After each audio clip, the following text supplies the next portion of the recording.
Are the heroes of the DC Universe ready for the true secret behind the massacre at Sanctuary? How will it shake them all to their core? Well, let's hop into the pages of Heroes in Crisis issue number 7 and find out for ourselves, shall we? Alrighty then, so as we join the comic, we see Wally West assumedly sometime after the murders at Sanctuary. He's hanging out in a field of flowers, which I'm not exactly sure if they're real or another Sanctuary illusion. He talks about a poem that his wife read at their wedding, and hey, wouldn't you know it, it's a Keats poem because literally everything in this book is bursting at the seams with Keats quotes. That's all super strange, but more on that in a minute. From there, we head on to what we know as the present, where Harley Quinn is attempting to murder Booster Gold, who in the previous issue, it was heavily implied that he was the one who murdered Wally. Blue Beetle and Batgirl also find this attempted murder way too amusing, by the way. Let us not forget that Harley has indeed killed people in the past, and was suspected of murder only a few issues back. Let us also not forget that a bunch of evidence is pointing to Booster being a killer, so, let's just have them have it out and hope no one gets hurt. Ultimately, though, Barbara figures out how to shut Booster's shield off, and that is to knock Blue Beetle out because he managed to repair Booster's shield by tying it into his ship, which is in turn tied into his own brain. They reveal this information, though, in such a clumsy and clunky way, I am almost 100% sure this is the writer showing his hand for something that has to happen later in the story. Now, this comic jumps around a lot because from there we check on in with the Flash, who had been beaten up by Booster Gold in the previous issue. He's now 100% certain that Booster was the one behind the murders, and because of that, he goes to see Batman. Batman vows to use his detective skills to hunt Booster Gold down, though he doesn't seem to be interested enough to actually call the Justice League, because, if he did that, the story might be over. Also, were we not forced to read an entire tie-in series to explain how Bruce and Barry had a falling out over Sanctuary and how they don't like each other now, but none of that gets brought up here? Oh yeah, I guess King didn't write that, so it doesn't matter at the end of the day, huh? Now, the other thing that holds up this issue is more of those little interview segments from Sanctuary. Wally talks into the camera about his early weeks at the place, and as it started, he was actually quite positive. He thought he was going to get some real help, but he also thought it was moving way too slow. Further revelations are Wally going out of his way to blame Barry for Flashpoint, which goes unnamed, saying that that's what deleted his loved ones. He also says that it was unfair of the world to call him the Hope and to put all of that on him.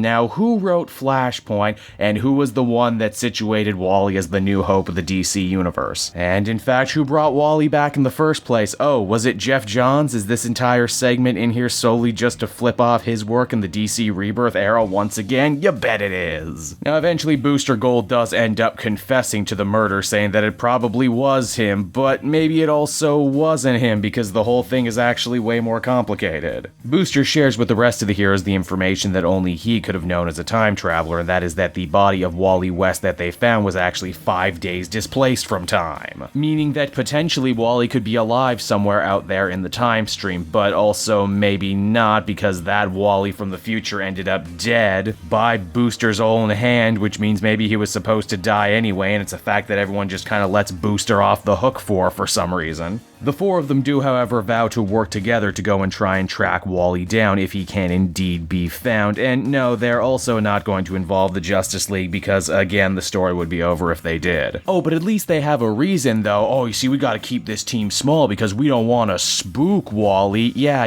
don't get involved the people who know him best or anything like the Flash, his father figure and mentor. Come at him with a bunch of strangers, including one person who still might end up killing him at the end of all this. That's just a genius idea. Furthermore, if you spook him, it's not like you can catch him. He's one of the fastest men in the universe. But alright, again, you're probably saying this asks way more questions than gives actual answers. What does this mean for Wally? Well, again, we visit him in the flower field. He starts talking to one of the flowers and apologizing to it for how he hurt it, and then he uses his powers to bring the flower to life, which was actually poison ivy all along. Which is just kind of a power that he has now, and apologizing for hurting poison ivy again further strengthens the idea that Wally did indeed kill all of those people at Sanctuary, and that he potentially hopes to use his time travel powers to fix all of this, even though in doing so his greatest hurdle would actually be himself, another Wally from time come back to kill him. Only there's one massive problem here, and that is if you read the story Flash War, you would know at the end of that it was revealed that the Speed Force was knocked out of space and time, meaning Flashes can't use it to time travel anymore. Not even with the cosmic treadmill, unless the story takes place before that, which it can't because seemingly Wally dies. Are the editors of this book asleep at the wheel, or do they just simply not care anymore as the comic comes to a close? And so that was Heroes in Crisis issue number 7, everybody, and while I didn't find this issue as objectionable as issue 6, it was probably the most muddled of all of them up till now. It's 7 issues in of a 9-issue story, and we're only now introducing time travel mechanics, which, you know, complicate any story, but really what's the point of having Booster Gold here if you're not going to do something with time, I guess. I really don't know how they plan to fix all of this in just 2 issues. By far, though, my biggest question still remains, and that is, who is Heroes in Crisis actually about? Who's the main character? Who's the one I'm supposed to be following through all of this? Why is everyone acting so incredibly out of character, and why is there still this real bitter undercurrent of anti-DC Rebirthism going on? I find it really funny, too, that the cover of this book is Superman, who does not appear in the actual issue, just yelling enough, and you know what? I share that sentiment. Once again, the only real saving grace at work here is man's art, and the only reason this book just manages to nudge its way to a 5 out of 10. I'm Cape Joel, and I want to thank you so much for watching to the end of the video. I hope you enjoyed it, and if you did,